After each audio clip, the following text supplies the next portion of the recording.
Hi guys! I'm Stephanie and welcome to my YouTube channel. Subscribe na kayo and click the notification bell below para ma-update kayo if may bago na akong videos. So, for today's vlog, nag-decide ako na mag-Q&A muna tayo para makilala nyo ako kahit papano.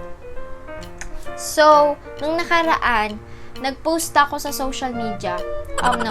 Nag-my day ako sa Facebook ng ask me anything and I'll answer it in my first vlog. So, almost a week ko siya pinost, araw-araw yun, para makaipon tayo ng mga questions na nandito na ngayon sa laptop at babasahin ko sa inyo ngayon, tapos sasagutin natin ngayon. Let's start Q&A portion. For our first question, galing siya kay Trisha. Kapag dumami ang subscribers mo, ano ang itatawag mo sa amin? So, hi Ate Trisha. As of now, wala pa po akong matatawag sa mga subscribers ko. Actually, nung nakaraan pa po ako nag-iisip, nagbe-brainstorming ako kung anong pwedeng itawag ko sa inyo. And wala pa po akong matawag sa inyo. Kasi nga, lahat ng naiisip ko is palpak, ang pangit pakinggan, ang bantot pakinggan. Kaya ayun, guys, kung may suggestion kayo na gusto nyong itawag ko sa inyo, lagay nyo lang sa comment section, tapos titingnan na lang namin. Okay, for the next question is from Laika. Bisexual. I don't know po, pero attracted po ako both genders. Di lang ako nagkaroon ng intimate relationship sa babae. Yun. Next question. I heard na nag-workshop ka dati. Bakit hindi mo na itinuloy? Sayang opportunity. From Erica. Yes po, nag-workshop po ako dati. Hindi ko na siya tinuloy kasi conflict sa schedule sa school. Grade 9 kasi yun, tapos nalipat ako ng public school. So, na-conflict sa sked kasi yun, weekdays may pasok, weekends may workshop. So, dun po ako nahirapan kasi ang hirap mag-time management. Tapos, yung weekends kasi nagagamit ko siya more on sa groupings kasi may mga ganun, diba? Groupings, pa-practice, yung paggawa ng projects, schoolworks, paperworks, ganun. Kaya nahihirapan akong i-manage. They ask you how you are, you just have to say that you're fine when you're not really fine, but you just can't get it. Ayun, nag-decide na lang ako one day na tigil na lang muna kasi magfo-focus ako sa studies ko. Next question, may bala ka ba mag-artista PBB? Dati po, nung nag-workshop ako, grade 8 ako nag-start kasi nun, tapos grade 9 ako nag-stop. Dati may balak ako. Gustong-gusto ko. Tapos, simula nung nag-conflict nga sa schedule, nahirapan ako mag-time management.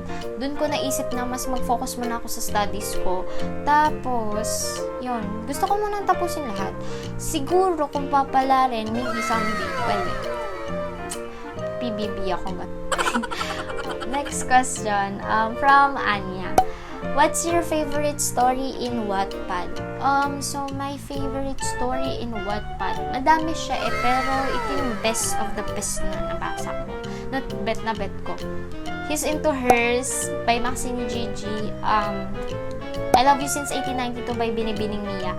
Tapos more on fantasy stories kasi ako, pero ito yung dalawang bet na bet ko. Charm Academy tsaka Titan Academy by April Avery. Yon. Next, How to Be You po, sabi ni Jay Celine. How to Be Me. Thank you for that wonderful question, Jay Celine. Pero, all I can say is you don't need to be like me. Okay lang naman na maging, nahangaan mo yung isang tao. Pero, wag mong papangarapin na maging sila. Kasi you have your own way naman para mag-shine. Wag mong papansinin yung mga negative na sinasabi ng ibang tao. Yun lang, and I thank you. Alam mo, ganun. Miss Universe. Next question from Paolo. Who is your childhood crush? ayoko mag-name drop. Malalaman kasi ng nanay ko yung kaharutan ko, mamaya mapanood to. Tapos dami-dami kong crush, sabihin nun, maharot ako, harot-harot ng anak mo. Ay, yun, next question na lang tayo. Ilang TikTok videos ginagawa mo sa isang araw, sabi ni Von? Nung nakaraang buwan po, umaabot ng 3 to 7 videos per day na gagawa ko sa TikTok. Araw-araw yun tapos ngayon, 1 to 2 videos na lang. Ayan, satisfied ka na ba sa sagot ko? Di kasi feeling ko nagtanong to kasi, ayan, lagi niyang nakikita sa story ko na yun, may mga new uploaded TikToks ako sa story. Napapanood niya siguro. Tapos araw-araw ako nagpo-post sa my day ko nun. Kaya siguro nagtanong to kung ilang TikTok videos yung nagagawa ko sa isang araw. Kasi nung nakaraang buwan talaga, kinain na talaga ako ng TikTok kasi sobrang buryo na ako sa bahay. Wala na akong magawang iba. Yun. Next question is from Randy. My forever ba? Yun, bago natin sagutin to, shout out kay Randy kasi nagpapa-shout out siya sa akin. Shout out daw sa first vlog, shout out. My forever ba? For me lang po. I don't believe in forever. Lahat po kasi ng bagay, lahat ng buhay may limitasyon. So, ayun, hindi ako naniniwala sa forever. Maybe, pwede pa siguro lifetime. Ganito na lang kasi guys, isipin nyo. Sinabihan ka ng mahal na mahal ka, na di ka niya kayang mawala, pero in the end, di ba, mawawala siya. Ganun. Next question na nga tayo. From Alea, may bala ka ba na mag-artista someday kasi ang ganda at talented mo? Po. Someday, pwede. Kung papala rin. Thank you sa compliment mo na ganda at talented. Nakaka-overwhelm lang yung mga gantong compliments na may nakaka-appreciate pala sa talent mo, may nakaka-appreciate pala sa ganda mo kahit paano, diba? Next question na tayo from Ira May. Sweet or spicy? Sweet or spicy? Sa ngayon, sweet. Hilig ako sa sweets ngayon. Next question. How did you gain your confidence to start vlogging? Galing kay Ate Raisa. So, hi Ate Raisa. Nag-gain ko yung confidence ko to start vlogging from my friends, supportive friends. Yung talaga yung the best. Why? Kasi di ko sure kasi napapansin ko every TikTok videos ko, every my day ko na mukha akong taong ganda-ganda yung tsura ko. Bigla-bigla yan sila mag-chat sa akin na, uy, kailan ka mag-vlog ka na. Kasi alam nila may balak talaga ako mag-vlog. Di ko lang ma-push kasi Di ko lang ma-push talaga kasi, ayun nga, hihiya ako. Feeling ko ang awkward ko sa camera pag humarap ako. I mean, nagsasalita sa harap ng camera, kaya yun.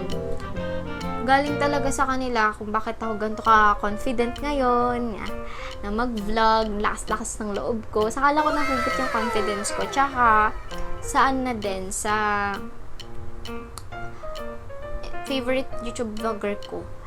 Sa Jamil, yun. Kasi, alam niyo yun, feeling, sila nga kayan, diba? Why not try ko na, yun, gawin. Wala na mawawala sa akin, effort lang naman, yun. Na mag-vlog, magsalita, mag-edit. So, why not, diba? Yun, next question from Aliana. Who's your celebrity crush? Siyempre, alam niyo naman lahat yon na lahat tayo may celebrity crush, pero ito kasi talaga parang mahal ko na, charot. Gustong-gusto ko na siya. Since grade 7 pa, high school pa po ako noon, junior high school, yun. Alam ng nanay ko to na kinikilig ako pag nanonood ako ng mga movies, teleserye nila.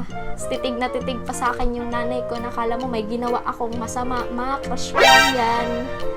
Ayun, si James Tate po. James Tate yung pinaka-crush ka talaga sa, as in titingin, lang siya, parang, di ba sa TV, parang, minsan tinititigan ka niya, yung mapapatitig ka na lang na, sana all may James Tate, pero di ko pa kasi siya nakita in person. Pero crush na crush ko to, dati pa talaga. So, next one is from from Kathleen. Single ka po ba, ate? So, yun.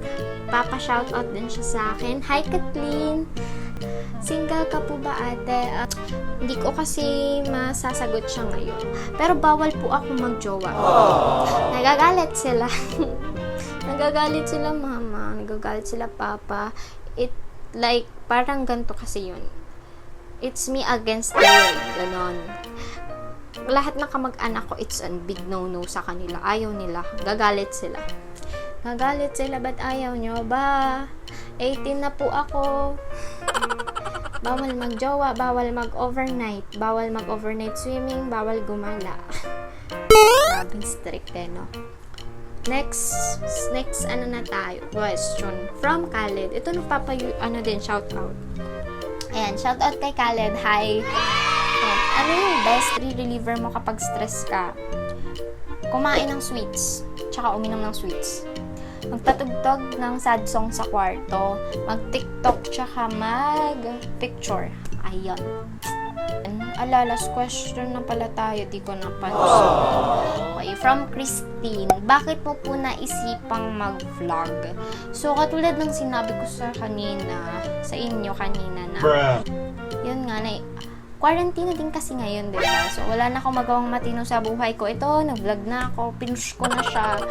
Kasi, yun nga, naisipan kong mag-vlog. Actually, last year ko pa naisipan. Kaso, ang problema, hiyang-hiya ako sa sarili ko. Hiyang-hiya ako magsalita sa harap ng camera. Kaya, ito na. Naisipan ko siya mag-vlog kasi nga na-inspired ako sa, ibang YouTube vloggers na. Kung kaya nila, why not ako din, diba? Siguro, wala nang mawawala sa akin kung mag-e-effort lang ako, ganun, magsasalita lang naman ako, magpapakita ako sa camera, papakita ko ano talaga personality ko, wala nang mawawala doon.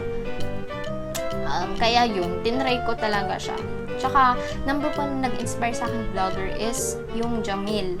Yun talaga yung the best na nag-inspire sa akin na simula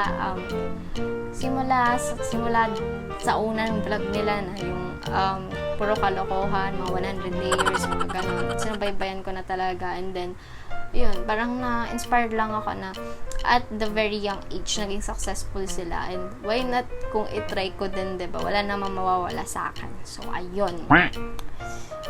Last na palang question niyo, guys. So, ayun, guys. Thank you for watching. Sorry kung medyo boring yung vlog ko. First vlog ko pa lang kasi medyo nahihiya pa ako. So, ayun. Thank you for watching. Don't forget to subscribe. Click the notification bell below and give it a thumbs up kung nagustuhan niyo ang aking video. So, thank you guys. See you on my next vlog. Bye-bye!